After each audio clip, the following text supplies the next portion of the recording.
یہ کہانی ایک لڑکی اور ایک جادوئی کنویں کی ہے۔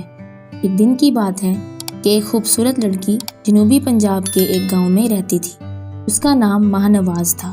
وہ اپنے گاؤں میں کافی معروف تھی اور سب اسے پیار سے ماہا بولتے تھے۔ ماہنواز کی خوبصورتی اور اس کی مسکراہٹ نے گاؤں کو چمک دی ہوئی تھی۔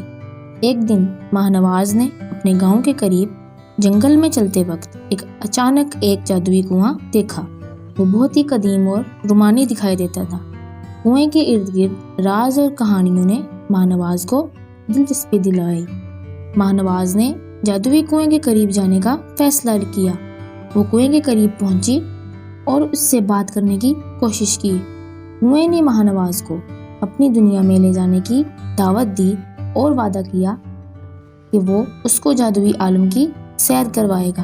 ماہنواز نے جادوئی کنویں کے ساتھ اس سفر میں شرکت کی اور بہت سارے مشکلات اور خطرات کا سامنا کیا۔ ان کے سفر میں جنگلات، پہاڑ اور دریاؤں کا سفر شامل تھا۔ ان کا سفر بہت دلچسپ اور معجزہ آمیز تھا۔ آخر کار ماہنواز نے اس جادوئی سفر سے بہت کچھ سیکھا۔ وہ جادوئی عالم کی بھرپور دنیا کو دیکھ کر واپس اپنے گاؤں آئی اور لوگوں کو اپنے سفر کی داستان سنائی۔ ان کا سفر ایک یادگار تجربہ بن گیا اور وہ اب بہتر انسان بن گئی۔ یہ کہانی ہمیں یہ سکھاتی ہے کہ زندگی گزارنے میں خطرات اور مشکلات ہوتی ہیں، لیکن جب ہم دل سے کوشش کرتے ہیں اور جدوجہد جاری رکھتے ہیں تو ہم کامیاب ہو سکتے ہیں۔